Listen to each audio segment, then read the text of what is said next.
Welcome, everyone. Thank you for joining us this afternoon for Happy Healthy Vulva, a talk presented by Dr. Anderson, Alexis Anderson. She is a third-year medical resident at Full Circle Health. My name is Katrina Hoff. I'm the director of the Southwest Idaho Area Health Education Center. And just a quick reminder in the chat, that no one involved in planning or presenting this activity has any financial relationships to disclose. The attendance code is also in the chat, and you can put questions in the chat and I will monitor that as we go along. There will also be a few minutes at the end for some Q&A. And with that, I am going to hand it over to you, Dr. Anderson. Thank you. I appreciate it. All right, I'm going to share my screen here. And it's such a nice day outside that I thought I would give my presentation on my front porch here. So you may hear some little birds in the background. If anything gets really distracting, I can quickly move inside, but hopefully everything will go well. Okay, are you able to see the PowerPoint? Everything looks good. Thank you. Great, thanks. Okay, so thanks, Katrina, for the introduction. Yeah, I'm going to talk with you all today about happy, healthy vulvas, common genital dermatoses. As was already said, my name is Alexis Anderson, and I'm a third year family medicine resident. And I'm sorry, I'm just trying to figure out how to shrink down this so that I can see my screen. Okay, perfect. All right, so we'll get right into this. I do not have any disclosures. This is the disclosure piece of the presentation. So the objective of this presentation is to review common genital dermatoses, diagnoses, and treatments of those dermatoses. I also should say, sorry, I'm going to go back, but in case anyone is interested, the picture on the top right corner of this slide is a really good artist. Her name is Janelle Monáe, and she has a song that's called Pink. That is what this photo is from. And they wear some pretty awesome pants in it. So if you're interested in hearing some new good music, you can check out Janelle Monáe. So going back to the objectives of this presentation, we're going to go over the most common female genital dermatoses or vulvar dermatoses, diagnosis and treatment of these. And then at the very end, we'll go over some recommendations for vulvar hygiene. As a warning, this presentation does have photos of and visual representations of vulvas and genitals. So take that into consideration if there are individuals who may be more sensitive and are not in a place to be seeing these things, then you have been warned. So why is this topic important? I feel this topic is important because about 2% of all women have vaginal dermatoses, and per up to date, about half to a third of all vulvar complaints that come into the office are due to a vaginal dermatosis or dermatitis. So I think that this is a really good place where we, as whatever kind of physician you are, but probably primarily as a primary care physician, can learn a little bit more information to help your patients in the long term. These conditions also generally will present later in their course, just because they can be chronic, they can be impactful, but not as impactful as other conditions that you might see presenting more acutely. And they can be really harmful if they're not treated in a timely fashion. So I think it's important to have these on our differential for all of our patients that are coming in. These conditions can also affect sexual function, self-of well-being, and then, as I said before, they can progress to more serious conditions. So I think this is an important topic for us, particularly as primary care physicians, to learn about and have on our radar. A little bit of pathophysiology. Vulvar skin is more permeable than other areas of the skin. This is due to its general structure, as I have listed in the second point here, but then also just the location. The skin in this area has higher chances of occlusion, hydration, and friction, which make it more susceptible to damage and inflammation. Likewise, compared to other areas of skin, the stratum corneum of vulvar tissue actually functions less effectively as a barrier. So vulvar tissues are more susceptible to dermatitises than other tissues. And then I have my little GIF here. It's not the vulva's fault that it's sensitive. It's just how it was made. So common clinical manifestations of vulvar dermatitis is you'll notice a repetitive theme throughout this discussion, which is that the most common clinical presentation that a patient will have is likely going to be pruritus.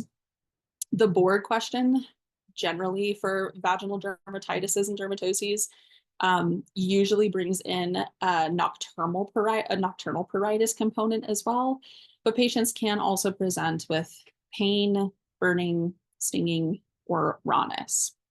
So those are things too. If you hear any of those words from your patients, you can start thinking, okay, do we have something going on?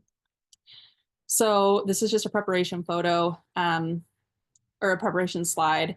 The following slide is going to have the start of our photos, so don't be surprised. I'm going to go through some cases now. For the purposes of this presentation, we are going to say that all these patients have been tested for infectious causes of dermatitis and are negative for those. So our first case, we have a 50-year-old female presenting with concern of vulvar pruritus that started 4 weeks ago. And the physical exam is as below. Vital signs are stable. So in this physical exam, I hope people are able to see my mouse here. I'll kind of do like a little bit of pointing. In these physical exam photos, we have two examples of kind of a moderate erythema and a more severe erythema. We can see some fissuring more on the severe side and some scaling. And then we can see some excoriations, but overall erythema and redness. This is a presentation if someone came into your office, you may, yes, be thinking about infectious cause. However, if you have a patient who's been tested for infectious causes and those are all negative, and then you have this presentation, the diagnosis you would be thinking of that's the most likely would actually be contact dermatitis. So contact dermatitis in the vulvar region is a non-scarring inflammatory reaction, and it's characterized by chronic itching or burning. This can, of course, be present at any age. It's just based on a local contact reaction. But interestingly, many studies have shown that about half of patients with chronic vulvovaginal pruritus or vulvar dermatitis actually have contact dermatitis. So this is something that should be really, really high on your differential if you have a patient coming in with vaginal pruritus. Some common irritants that can cause contact dermatitis are listed here. One really big one that I put in all caps here is baby wipes or any kind of like wet wipe. In previous dermatology rotations that I have done, the dermatologists felt very, very strongly about wet wipes and would encourage everybody to stop using them for babies themselves, anything like that. Instead, they recommend that people keep a Tupperware by the toilet of paper towels that have water put on top of them and use those as a wet wipe instead. This is because baby wipes, even if they're not fragranced or organic or anything of that nature, they oftentimes still have chemical components or compounds that are common allergens and irritants for individuals. So frequently, you may frequently see people come in who are saying, I changed everything. I changed my laundry detergent. I'm not using soap in this area. The only thing I'm using is these organic baby wipes. And this might be the cause. Other things to keep in mind would be bodily fluids, semen and saliva, urine. If individuals have urinary incontinence, urine is irritating. and can cause contact dermatitis, personal lubricants, synthetic fabrics, things like this. So for the diagnosis of contact dermatitis, it's largely clinical. I'll show you an algorithm at the end of this talk that you can use to help differentiate if you need to do a biopsy or not of vulvar tissue. However, over the course of the presentation, you probably will determine that if there's any question at all about what the diagnosis is, just go ahead and do a skin biopsy so you can get the final diagnosis. However, contact dermatitis can be a largely clinical diagnosis. Interestingly, if you do have a patient and you're strongly suspicious that they do have a contact dermatitis, this is one case where you should consider sending them for patch testing.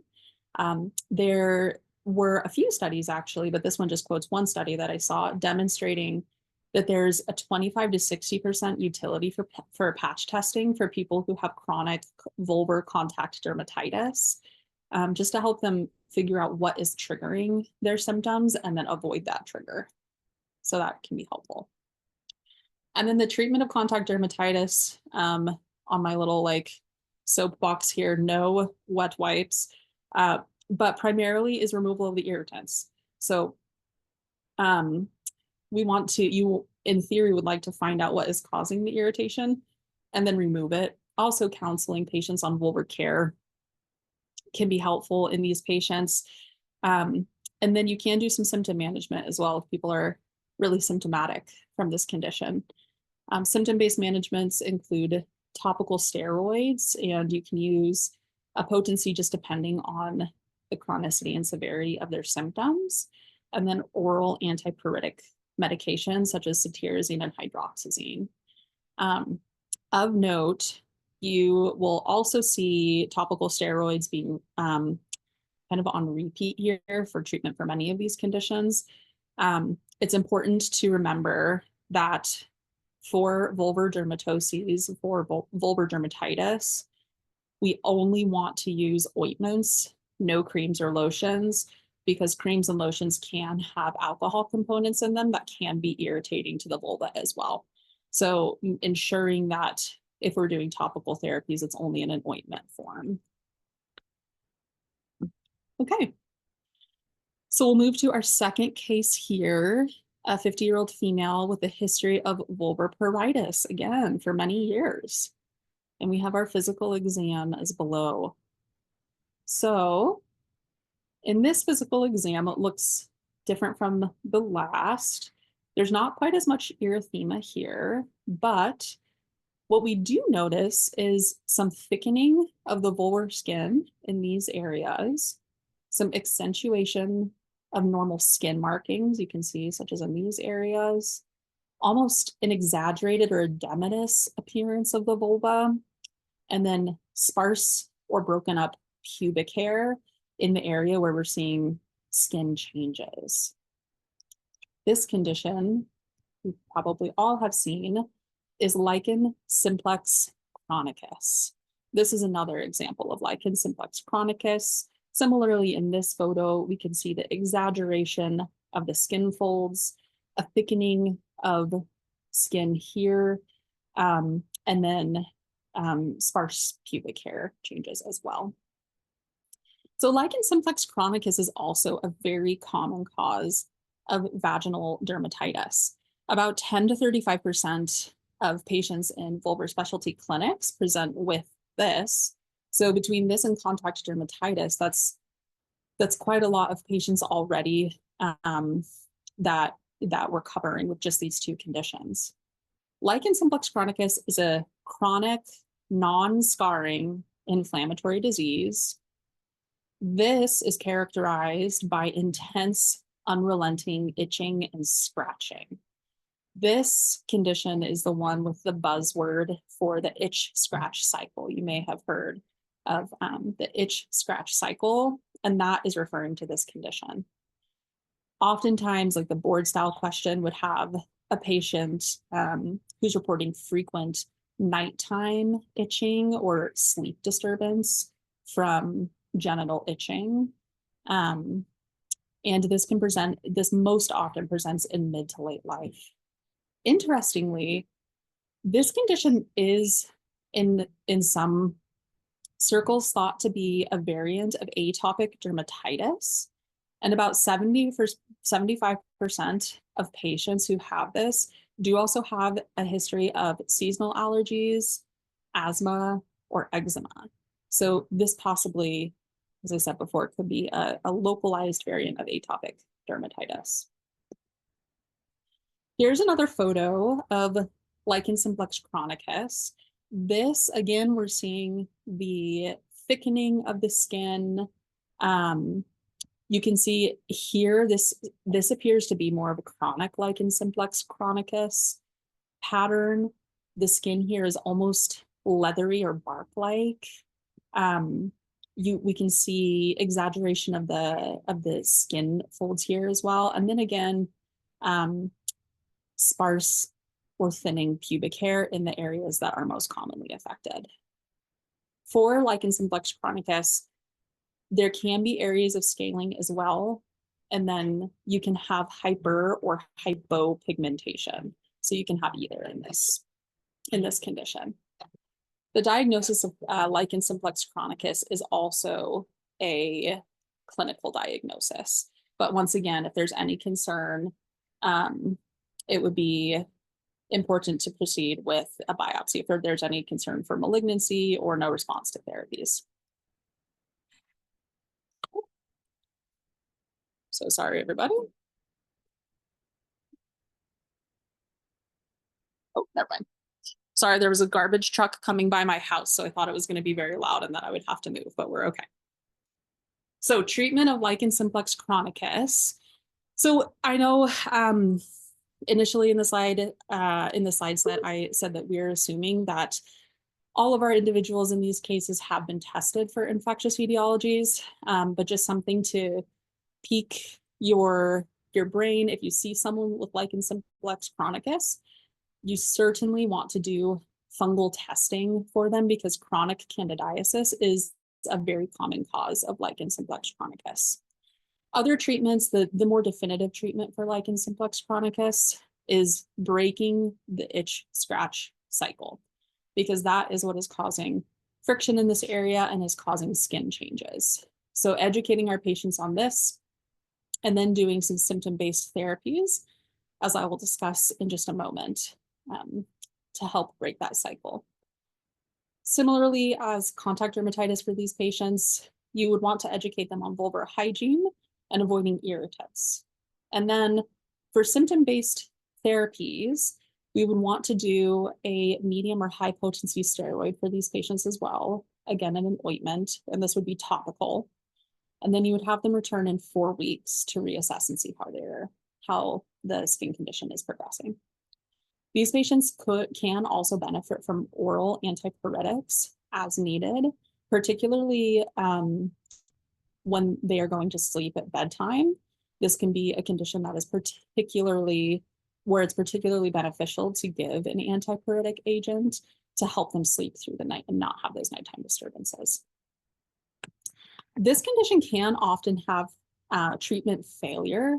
And oftentimes when there is treatment failure, it's because there's a lower potency steroid that is used and the steroid course is too short.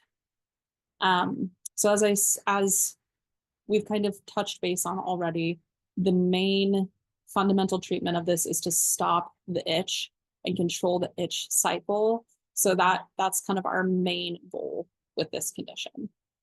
And then of course, recurrence can be very common with lichen simplex chronicus, so you can retreat these patients if they have recurrence of symptoms or if they still have symptoms.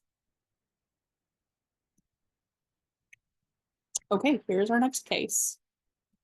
So this is a 45-year-old female with a history of vulvar pruritus for 1 year, and we'll say maybe that it comes and goes. So this photo looks quite different. So you may notice with all of these cases that the clinical presentation may be, or the history presentation may be similar for many of these patients, but then the clinical exam, the findings can be very different. So in this patient, what we notice is thinning vulvar and labial tissue. So up in these areas look very thin and almost pale. We notice constriction of the vaginal orifice here. We're noticing fusion of the labia minora. There's really no labia minora present in this photo. And then phimosis of the clitoral hood, which is basically like a scarring down of the clitoral hood and an inability to retract this. So this condition is lichen sclerosis, another very common vulvar dermatosis. I give these stats just to show the populations that we're looking for this in and how prominent it can be in those populations. So per ACOG, 1 in 30 nursing home population residents has this condition, 1 in 60 in the general population do, and then 1 in 900 in pediatric populations. A buzzword for this condition is the bimodal distribution. This is oftentimes characterized as having a peak incidence in young, very premenopausal people with vulvas and in postmenopausal people with vulvas. And then this condition is a chronic scarring inflammatory disease. So the previous two that we've talked about are chronic non-scarring inflammatory diseases, and now we're moving into chronic scarring inflammatory diseases. Similar to the other conditions that we have seen, some of the symptoms that your patients may express to you would include pruritus, irritation, discomfort. They may also in this condition describe tearing during intercourse or with any kind of friction in that area. But these patients can also be symptomatic. So this is a good physical exam to be thinking of in all your patients who you're doing gynecologic exams for, to ensure that you're not seeing these changes. Oh, and I should point out in this photo, this I think is helpful because it's a less severe form or less chronic lichen sclerosis. So we can see that there is some fusion of the labia minora happening here. And then there is some skin change happening here as well and hypopigmentation, but certainly not as severe as the first photo that we saw. This photo, on the other hand, is even more severe, a more severe case of lichen sclerosis. And this will help us talk about the diagnosis of lichen sclerosis. Again, largely clinically based. However, you can do a biopsy as well to help you make the diagnosis here. Common changes that we have already talked about extensively, but we'll see them again here, include fusion of labia minora, cigarette paper skin. It's called cigarette paper skin because it's like thin and kind of white, crinkly like cigarette paper. You can have erosions. The other two photos did not have erosions, but you can see here that there are erosions for this patient. Fissures and tearing, as we talked about, and then phimosis of the clitoral hood. Another buzzword you may hear for lichen sclerosis would be the figure 8 distribution. So this is because this condition often includes the superior vulva and perianal tissues. So it kind of makes this like figure 8 sort of distribution. Diagnosis continued for this with another photo. Again, I think we've gotten a lot of examples of this so far. However, once again, we're seeing clitoral phimosis, we're seeing fusion of the labia minora, we're seeing a little bit of ulceration here, and then we're seeing this pallor, the skin changes in that figure 8 distribution again. As I said previously, this can be a clinical diagnosis, and we should strongly consider biopsy in these patients, particularly if you're curious about, or if you're unsure of the diagnosis. However, also because individuals with lichen sclerosis have a 2 to 5% higher risk of having vulvar squamous cell carcinoma. There are other conditions that also can mimic this. So if it has any unusual characteristics or is not responding to therapies, this would be a really good dermatosis to biopsy. Lichen sclerosus treatment. So this is broken into initial therapy and maintenance therapy. If you have a patient who you diagnose with lichen sclerosus, I think one of the more important pieces is having the conversation with them that this is actually a chronic condition and will require maintenance therapy likely for their entire life. So initial therapy for these patients when they first present with lichen sclerosus, or if they're having an acute flare, is once again steroids. So moderate or high potency steroid ointment is what you want to reach for.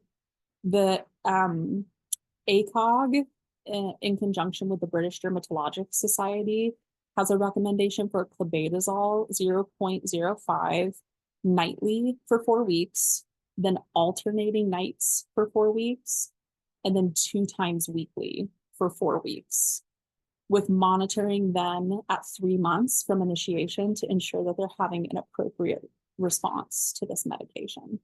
And this is a level A recommendation, as you can see below. So after they come in with their initial diagnosis or their initial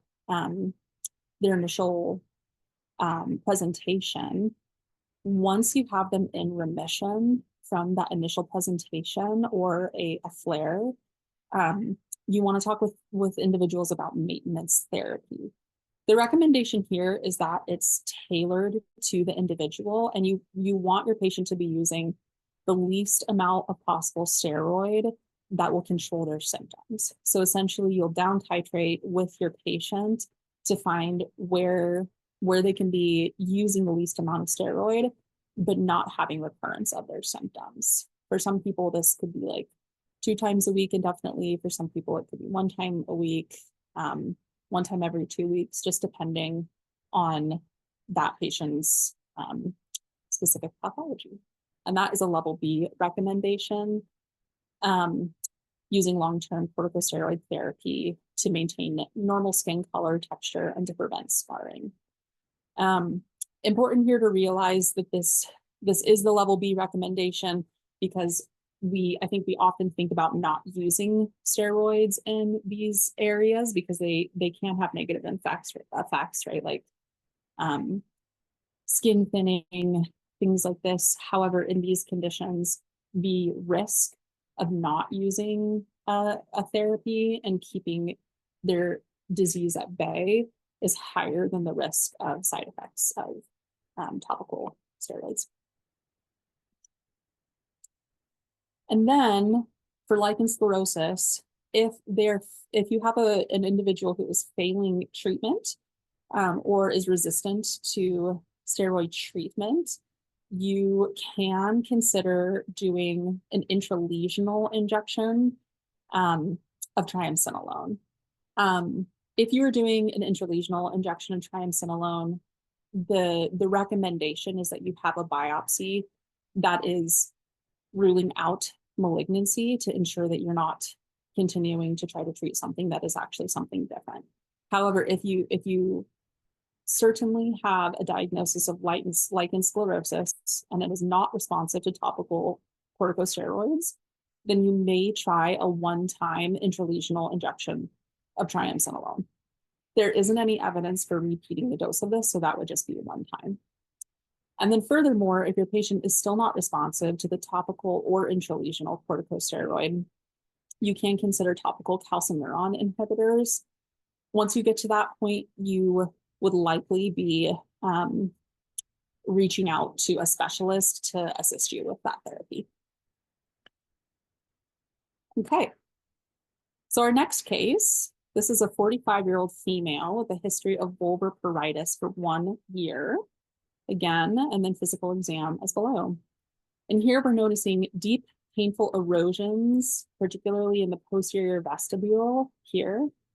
We're noticing some squamous epithelial denuding, loss of vulvar architecture again, and then some reticulate striae. This, you can't see it quite as well in this example, but we'll see it in some other photos here. So this is lichen planus. Lichen planus is another scarring inflammatory condition. It has a very low prevalence, however, is a pretty severe disease. This is most common in perimenopausal and menopausal women. It's thought to be associated with cell-mediated immunity. And a third of individuals who have this have concomitant autoimmune disorders. So, lichen planus is a clinical and biopsy diagnosis, I would say. In theory, it could be clinical. However, individuals also will likely get biopsies of this just because of the severity. There are numerous subtypes of lichen planus, and the two most common that we'll talk about today are the classical or papulosquamous, which is the most common, and then the erosive vulvovaginal lichen planus, which also includes vulvovaginal gingival syndrome. We'll discuss that a little bit later. Just of note, although we likely will do biopsies for this condition, the biopsy may be nonspecific because these individuals do lose their epithelium. And so it may complicate the picture a bit. And that's when we can fall back on some of those clinical pieces. And then also of note, if you are trying to make this diagnosis and you have any concern for a bullous disease, which could present similarly, a pemphigus or bullous pemphigoid, you would consider doing immunofluorescence as well. So this is a photo of classical lichen planus, the papulosquamous lichen planus. The buzzword for this condition would be the 5 Ps, which I'm pretty sure one of the Ps includes papulosquamous. So it's pruritic, purple, polyhedral papules, plaques. And then I added this last point here because this is also very common in classical lichen planus, the Wickham striae, which is kind of like this lacy white striae that you're seeing here. Of note for classical lichen planus, the vulvar disease is generally part of a systemic disease. So you would be more suspicious of this if individuals had cutaneous findings in other parts of their body as well. And then diagnosis for erosive lichen planus, we'll take a look at. So findings here include deep, painful erythematous erosions, as we can see in all of these photos here. And then many individuals will end up having agglutination or reabsorption of labial architecture as well. So in these photos, we can see that there are deep erosions, particularly in the posterior fornix for these individuals, and then some erosions here as well. People with erosive lichen planus will oftentimes have very severe symptoms, including really severe dyspareunia and dysuria. This condition, unfortunately, is chronic, really destructive, and can be very scarring and debilitating, and is also very difficult to treat. It can also be associated with vulvovaginal gingival syndrome, which we will discuss as well. Vulvovaginal gingival syndrome is when individuals have involvement in their genital area and in their mouth. You can see that lesions actually present quite similarly. So here we can see the Wickham striae on the left upper photo. And then in the middle photo, we can see ulceration. And then on the right upper photo, we can see some ulceration here and here as well. So treatment for lichen planus, this is another condition that is a chronic condition and likely will never fully resolve. And that is something that also should be discussed with our patients so that they are sort of aware of what their clinical disease will look like. Initial treatment for papulosquamous and erosive disease is going to be steroids, but different types. For papulosquamous disease, we would want to do a high-dose topical steroid BID and then taper it. And then more importantly, for erosive disease, because the erosive disease can be so devastating and is quite aggressive, this is a condition that individuals should be part of a specialized care team for. For initial medical treatment for these patients, we would consider doing intravaginal corticosteroids and topical vulvar treatment, which oftentimes will help improve symptoms, but it doesn't improve vaginal stenosis.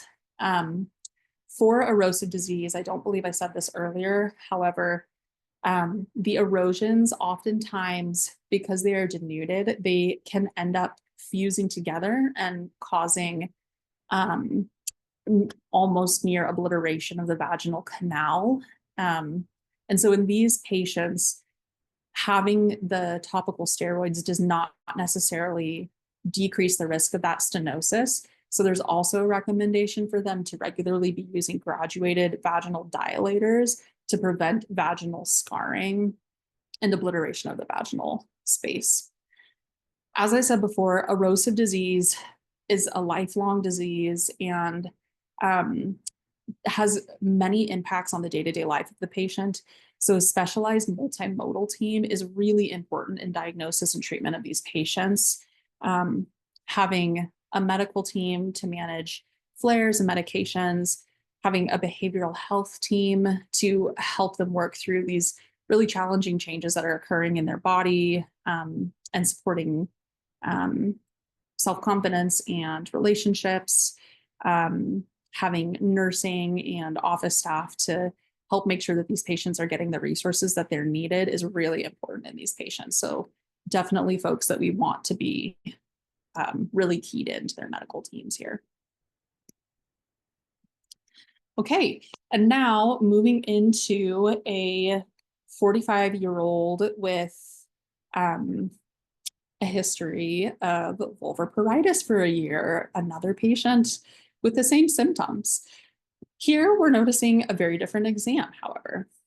Here we're noticing erythematous scaly plaques, some red, sharply demarcated lesions, and not to totally give this away, but you may be noticing that this is less red erythematous and is a little bit more of like a salmon pink base with a silver scale. So this would be inverse or intertriginous psoriasis. Intertriginous psoriasis is called inverse psoriasis because it is in the areas that we usually don't expect psoriasis. As we probably all remember, we generally think about psoriasis being present on extensor surfaces. And so when we're seeing intertriginous psoriasis, it's in the inverse locations. Common locations that you would find this would be inguinal areas, perineal area, genital, intergluteal, axillary, and inframammary. This is not a picture of a vulva, however, we may be presenting, we may have patients presenting with this who do not have vulvas, and so good to see, I think, in different populations. So the diagnosis of inverse psoriasis can be clinical, likely is going to be biopsy as well, and most often these patients will have a systemic disease. It's less likely that these patients would have an isolated dermatitis just in their genital area. So that can be another clue to you that you're thinking of more of a systemic disease. Inverse psoriasis can also present a little differently than traditional psoriasis. Instead of having those more like a little bit more heaped plaques that we're used to seeing in psoriasis, inverse psoriasis can be a little bit more smooth and kind of shiny plaques. They usually are well demarcated, and sometimes they'll have very minimal scale. So the treatment for inverse psoriasis is the same treatments that we would consider for psoriasis. So that would include topicals depending on the extent of the psoriasis, or systemic therapies if it's widespread disease. All right, and then our next case is another 45-year-old who has a history of vulvar pruritus for 1 year. And in this case, we're noticing some raised white papules that are almost wart-like. And this makes us concerned for vulvar squamous intraepithelial neoplasia. This is probably one of the like big scaries that we're trying to rule out in all of our other skin conditions when we're thinking about doing biopsies and things like that. So 3 per 100,000 females will have VIN. That is data from 2000. Risk factors include HPV, cigarette smoking, and immunodeficiency. And similar to CIN or cervical intraepithelial neoplasia, the natural history of this can be progression, persistence, or resolution. So VIN is a condition that it doesn't have one pathognomonic appearance. This is a condition that can look very different and can have many different appearances. Generally, it will be located in non-pubic hair containing parts of the vulva. It can often be raised lesions, verrucous lesions, white lesions, erosive lesions, and oftentimes there can be multifocal lesions. So really a broad spectrum of what this can look like clinically. So high degree of suspicion if you're seeing any lesions that don't fit really, really firmly into another category. For diagnosis of VIN, our primary diagnosis of this is biopsy. You can do colposcopy of the vulva as well. However, tissue is gold, right? So biopsy is going to be the final answer.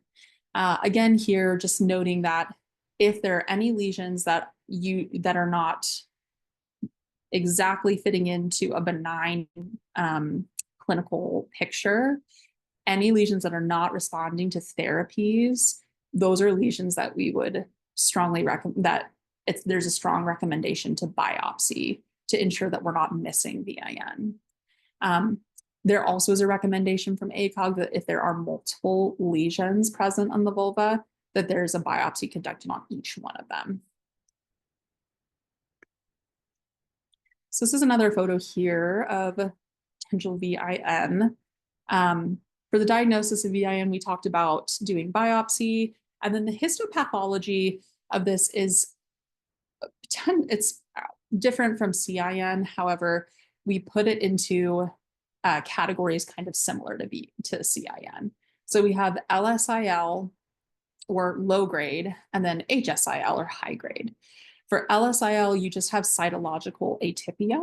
And for HSIL, you would have loss of maturation of middle and upper third of the squamous epithelium. And then there is a category called DVIN, which is like non-differentiated. This would be more difficult to diagnose. However, this is something that would be done by the pathologist and would be relayed to you. So more importantly, all of this information is the histopathology pieces will likely be given to you by pathology. And then once you have the pathological results back, how do you proceed with treatment here? So for LSIL or low-grade lesions, these are essentially equivalent to condylomata acuminata. They're not precancerous and they don't actually need treatment unless they're symptomatic. For HSIL, these do require treatment. Again, this is kind of similar to CIN, if you think about it as like a semi-equivalent. So the general goal of treatment here is to prevent these lesions from becoming squamous cell carcinomas. So we do want to treat them in some fashion. There are generally three treatment options. There's excision, ablation, including cryotherapy, or topical therapies, including imiquimod or fluorouracil. And of note, ACOG does recommend that if you have done a previous excision for an individual, then if you if there was a recurrence of a lesion, the recommendation would be ablation or topical at that point to prevent people from having recurrent excisions and potential scarring and long-term sequelae from that.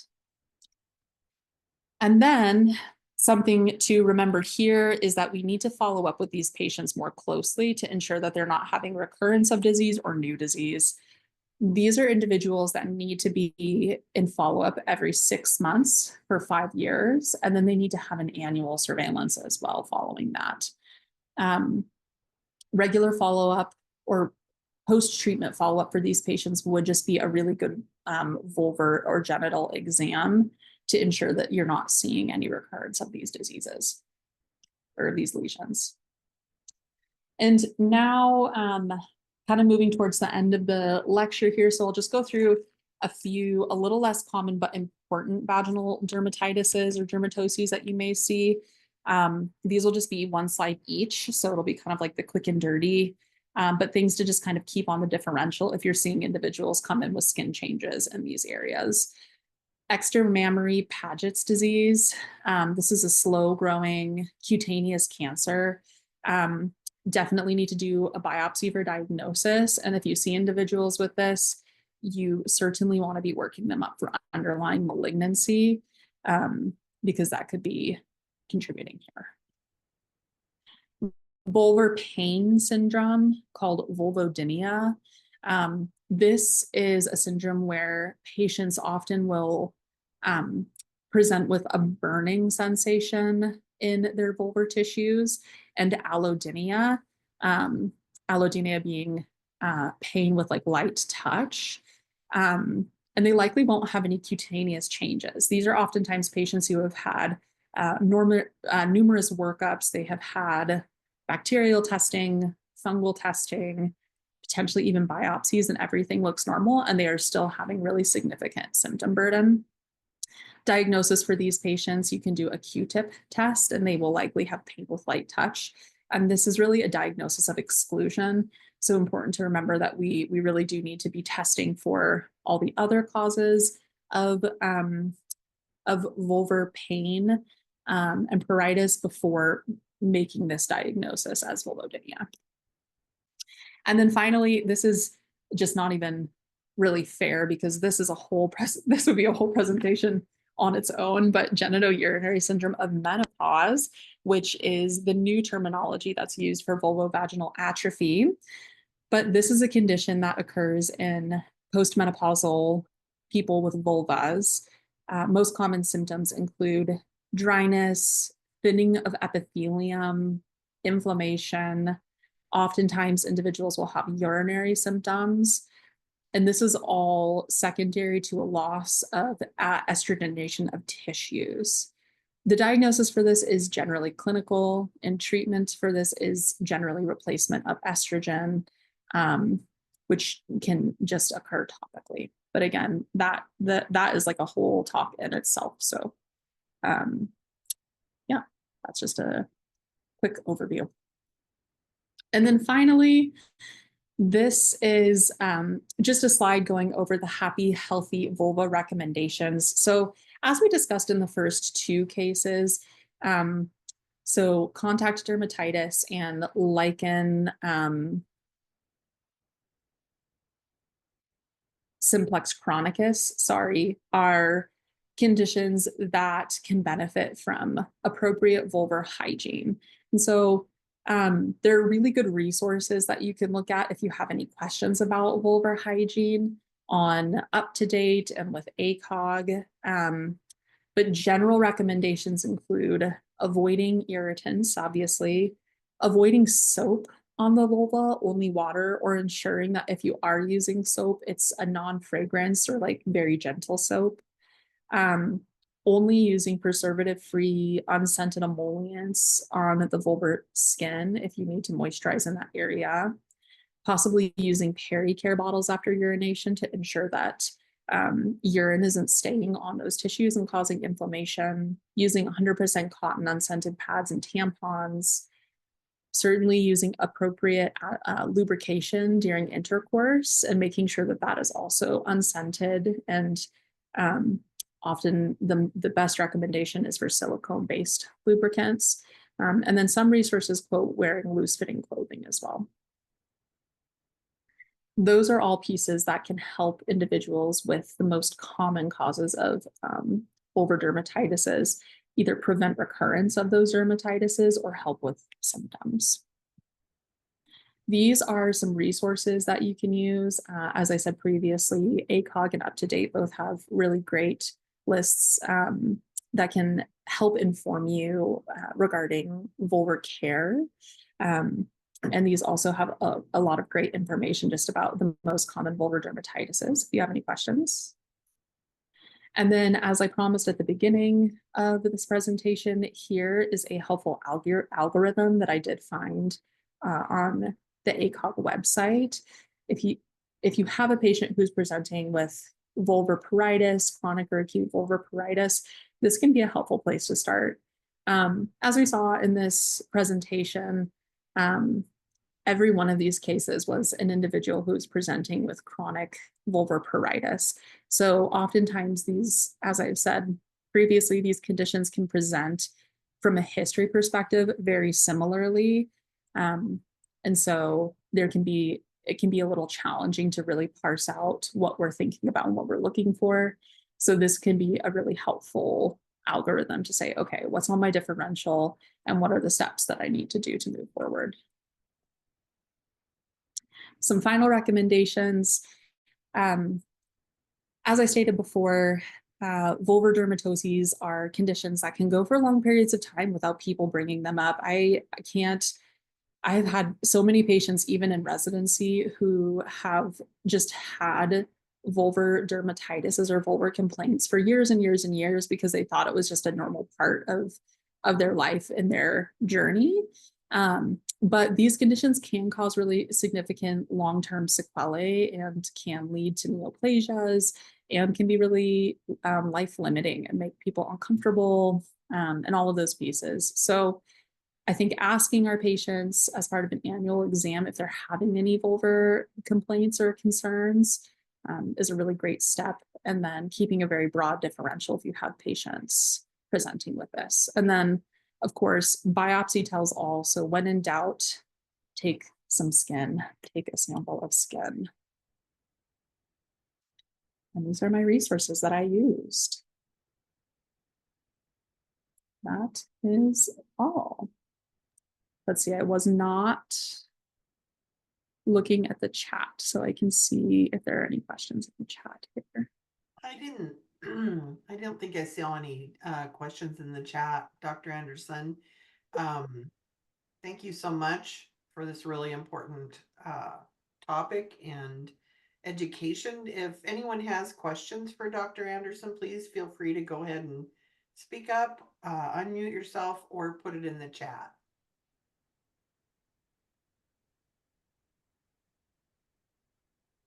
And sorry for the sound disturbances. I got too excited being outside and then forgot it was garbage day. So No, it didn't really even come through. okay. So thanks everyone for Right. Let's see what we got. We got there. Just some comments. Great lecture, great presentation. Thank you again.